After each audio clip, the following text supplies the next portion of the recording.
The blessed Lord said, "This is craving, this is wrath, born of the mode of passion, all devouring and most sinful. Know this to be the enemy here." So, Shri Krishna is giving the answer to Arjun's question in this verse. Iha means two things. The first is in this world, and the second is in regard to what we're talking about here.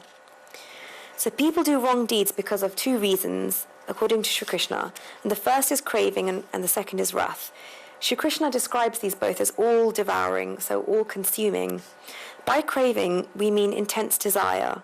So, for example, when you see a person or an object that you like, or, for example, you're attracted to, we feel this intense desire.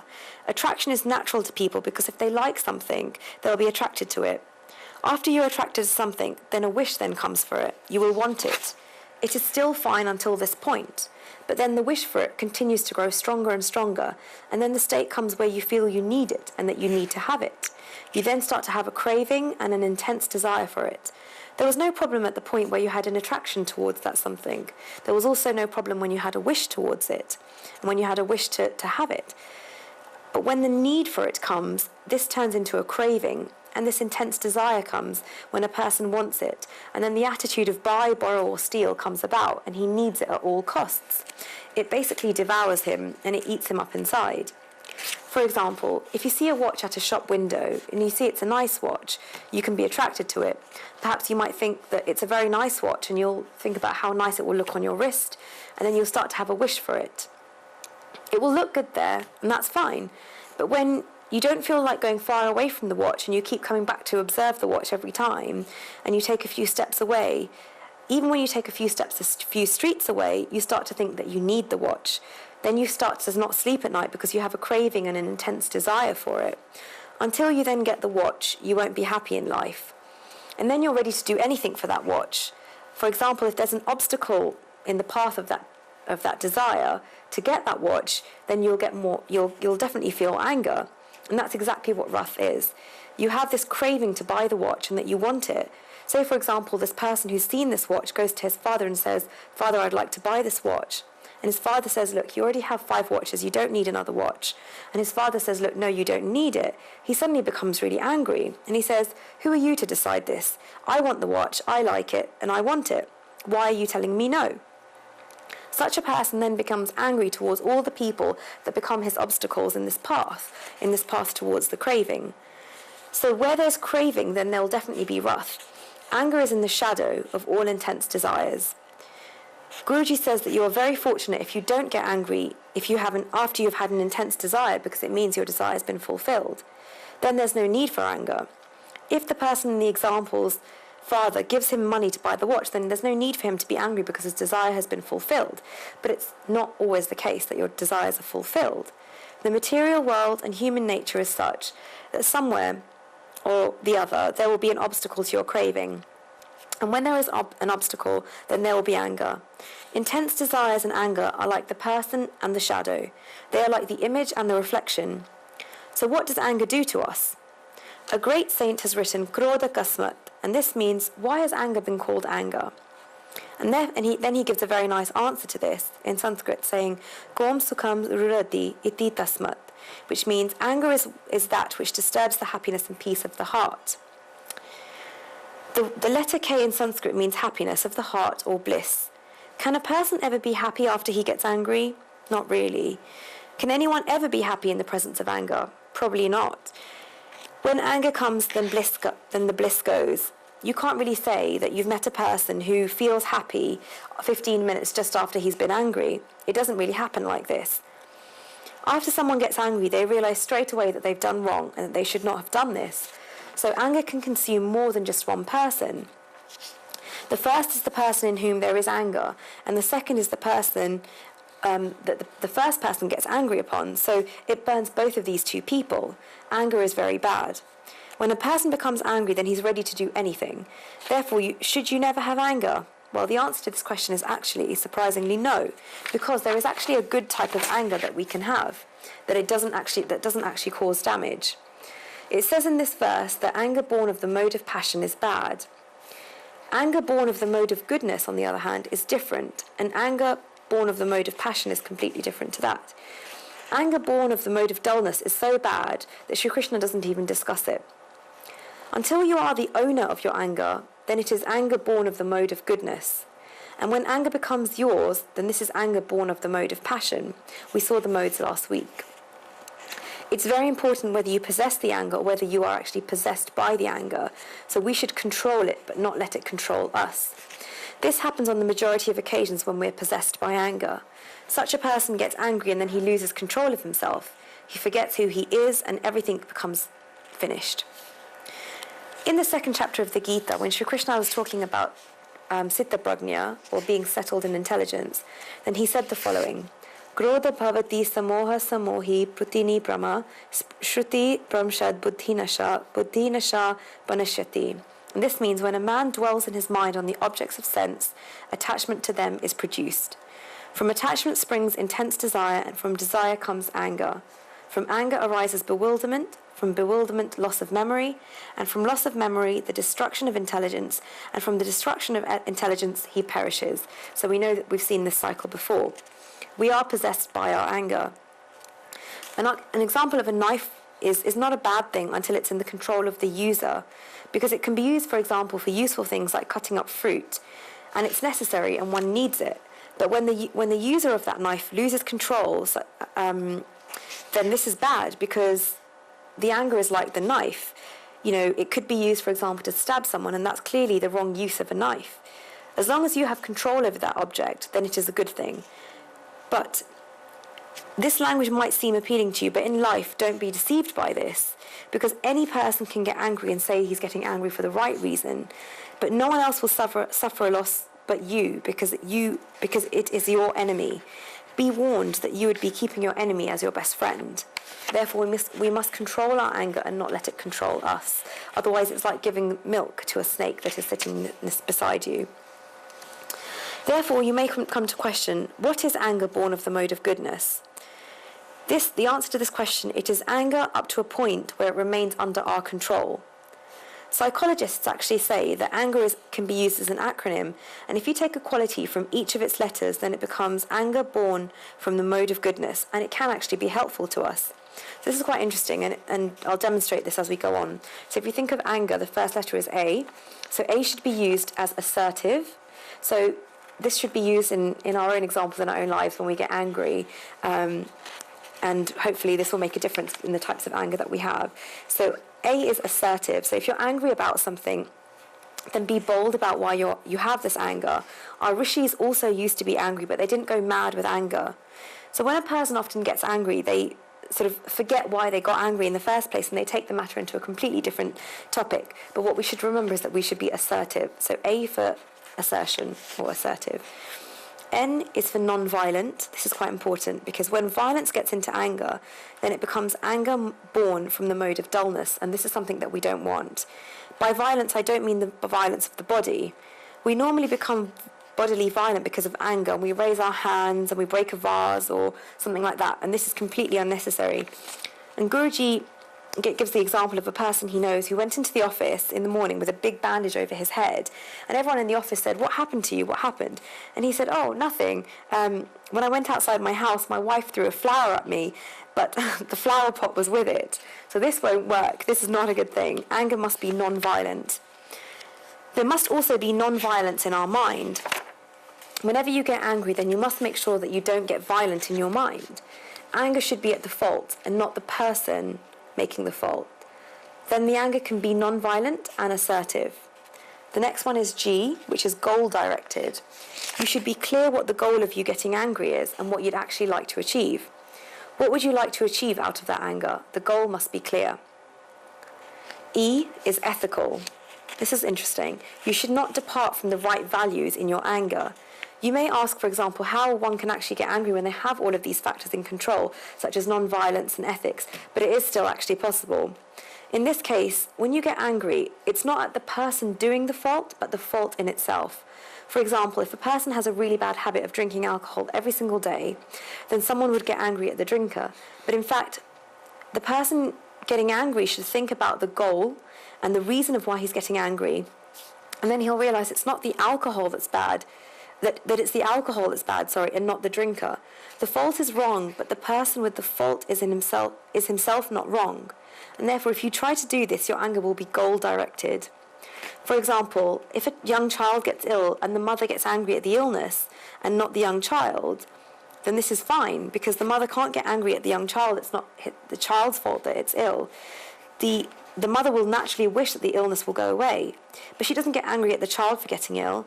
The anger is towards the illness, and this is good, because the more anger there is at the illness, the more effort she will put into removing the illness and making the child get better quickly. What if the child gets ill and she loves the illness? This would be completely wrong. One must get angry at this.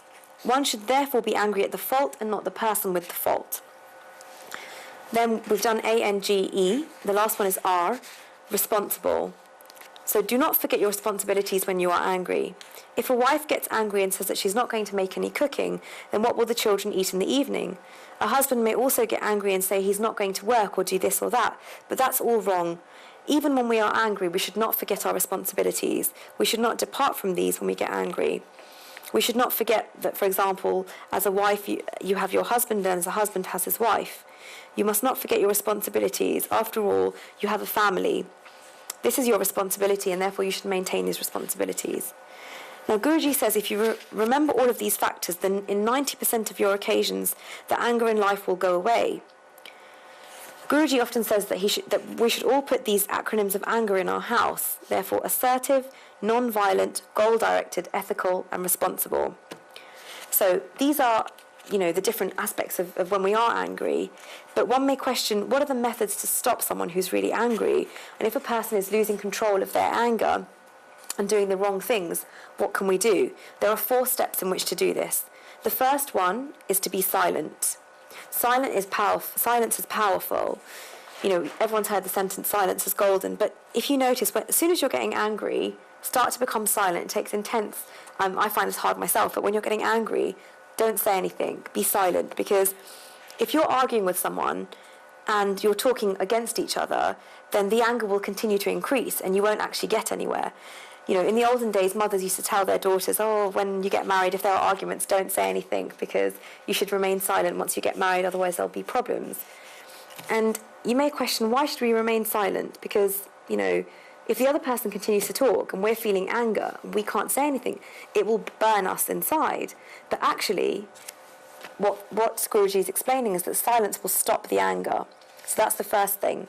The second thing is, if we perceive anger to be similar to fire, then fire can be stopped with water. So if you want to stop your anger, then have a glass of very cold water. Now, there's a person who has an ashram in Vrindavan called Uriya Babaji.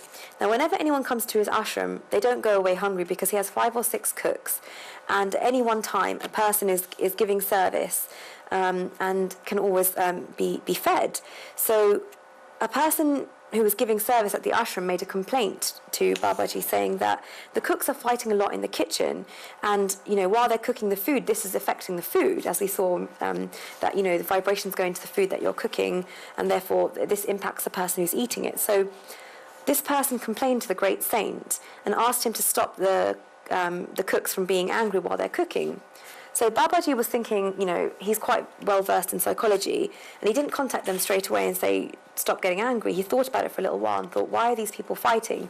And he came to realise that they're sitting over hot stoves in a really hot temperature, day in, day out, and it's really hot. And they must get really hot and irritable because, the weather from outside must be affecting them. So instead of telling them directly not to get angry, what he did is he gave a person in the ashram a task, which was to provide the cooks with cold water every hour. And this actually became a rule which was imposed in the ashram. And funnily enough, the cooks stopped fighting with each other, because these poor people were spending so much time in the heat that they, were getting frustrated. But given cold water every hour, they became calm. And this anger stopped. So this is actually the second method of stopping anger. The third one is to sit alone by yourself in a room and to reflect upon why the anger came and why this particular occasion arose. This may seem quite difficult, but it's quite a powerful way to reflect upon it, why you became angry, and perhaps this will stop you in future. The fourth method is to look at yourself in the mirror. Now, whenever anyone gets angry and you show them a picture of their own face, they probably end up laughing because you end up clenching your fists, like clenching your eyes, and your eyes go really red and your cheeks, close up, your hands get really sort of turned into a fist, and you sort of look at yourself in front of a mirror and you think, is that the type of image you'd like to project upon other people? And it suddenly perhaps make you think that it's not a good image, and you'd stop being so angry. Therefore, these 4 methods are quite useful, and we should try to practice those. So that's being silent, drinking a cold glass of water, being alone, and looking into a mirror. So these are 4 methods to stop your own anger. However, if you try to use these to stop someone else's anger, their anger will probably increase. So it's probably not a good idea to take a mirror in front of somebody that looks angry, because they'll probably get more angry at you and probably get more violent. So I wouldn't advise this. If, for example, you ask them to be silent, it probably won't work either. So these 4 methods should only be used to stop our own anger. Now, if someone else gets angry, then you may wonder, how do you stop this, or how can you make creative use out of this? We should see anger as a form of energy. So if you tell an ordinary person to pick up a really heavy chair and put it somewhere else, they may say it's too heavy and they can't do it. On the other hand, when someone gets angry, then suddenly they can lift up that chair and throw it across the room. So where did the energy come from? Where did this, they weren't able to do it previously. So we can see anger as an energy, but it's an energy of raw materials. So what we should do is try to change its form. If this anger is transmuted into calmness, then it can become a great energy. Anger is one extreme, and the other extreme is calmness. When someone gets angry, they start to take deep breaths. And in Japan, and in our own yoga, there's a method which is prescribed to stop anger, which is to close your hands into a fist and then to open and close it 5 times. And when one does this, their anger calms down. It's also actually a form of acupressure when you put your fingers in the moon mount underneath the thumb. And when you do this, the anger is transmuted into calmness. To make use of someone else's anger and create such circumstances can actually be a powerful thing. For example, Michelangelo, who's a world-famous sculptor, would get angry, and whenever he did, he would grab a hammer and chisel and he would work on a stone. And Michelangelo actually did some of his best works after he got angry. This energy could have been used into someone else getting hurt, and that could have been deadly because, that could have been violent, for example, but he, on the other hand, used his energy with a hammer and chisel for the right purposes, and therefore beautiful sculptures have then been created. So if a person such as him can bring his anger under control, then he can become saved from bad consequences. Sri Krishna says in this verse that one should consider this anger as his enemy. They are all devouring and therefore never ending. The more material enjoyments you give to someone that has cravings, then the cravings will just keep on increasing. They never end. So the more chocolate you give to a child, the more they'll want. The more handbags you give to somebody, they'll still want more. So an example in Sanskrit is Jiryanti Jiryata, Kesha Danta Jiryata Jiryanta, Jiryanta Jiryan Tungani Trishanaya Ka Taryunate. This means the older a person gets, then the more their hair gets whiter, their teeth fall out, and their sense organs start deteriorating, but their cravings keep increasing. So Guruji's heard that when you reach a certain age, you become interested in eating certain foods that you've never eaten in your whole life. And when a person has, for example, diabetes, he may like sugar, but the doctor has said he must not have it because it's bad for his body. It's bad for him, and yet he still needs it. Well, how does this make sense? This is basically due to his cravings. His cravings aren't getting smaller, but they continue to increase. This is the actual there's a story of such a person in the Srimad Bhagavad, and his name was Yayati. He actually had to beg his sons for the gift of youth. Now, we may question why he did this, and that's actually because he had lost his craving for material enjoyments. And he actually tells Sukracharya that he still has many more material enjoyments to enjoy, and therefore he again asks his children for his youth. One of his sons did gift him his youth, but as soon as he got older, he went back to his sons to beg for his youth again. There is a following verse in the Srimad Bhagavad. Najatu kama kamanam upabhoge nashamyati havisha krishna vartmeva puyavheva Cravings do not, and this actually means cravings do not become calm after one enjoys material pleasures. They keep increasing and increasing every time. So it's the same as, for example, when you pour ghee into fire, then the fire will continue to grow. It doesn't go down. And in the same way, when you pour enjoyment or material pleasures into the fire of cravings, then the cravings will grow. This verse is in the Srimad Bhagavad, in the Manusmriti, and the Mahabharata, and in many other scriptures. The people writing our scriptures have so many experiences of this. Not only that, but they must be certain about the fact that cravings are not calmed by enjoying material pleasures. And this is why Sri Krishna calls craving all-devouring in this verse. You could have all the material pleasures in the world, but your cravings will continue to rise. You'll always want something new, something better. Your cravings will constantly be incomplete. Bhogana bhukta vayame bhukta kalona yato vayame yata trishna virana vayameva jirna. And this means we do not enjoy material enjoyments, but material enjoyments enjoy us. The cravings do not become smaller, but we become smaller. So that's quite powerful. It shows that the impact these objects are having on us. Therefore, both craving and wrath and anger are both all-devouring. They are also both most sinful according to Sri Krishna. We may ask why this is. And if there is one sin in this material world that is the biggest sin, then it's ingratitude. To not repay someone's favour or to do something to oppose them, these people, is considered to be the biggest sin.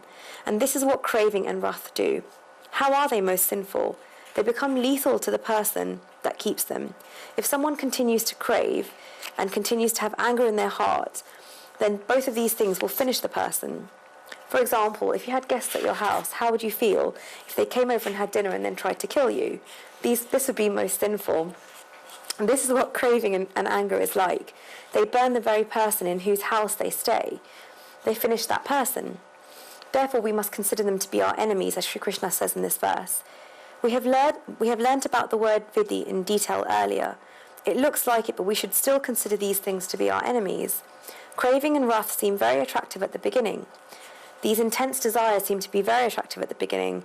Even with anger, a person feels that people fear them when they get angry, and they start doing as they say, and therefore this may seem attractive to them. But actually they are your enemies. The word dushman means enemy, and this word actually originates from the Persian language, but a scholar has broken it down as if it was a Sanskrit word. Dush means treacherous, and man means the mind.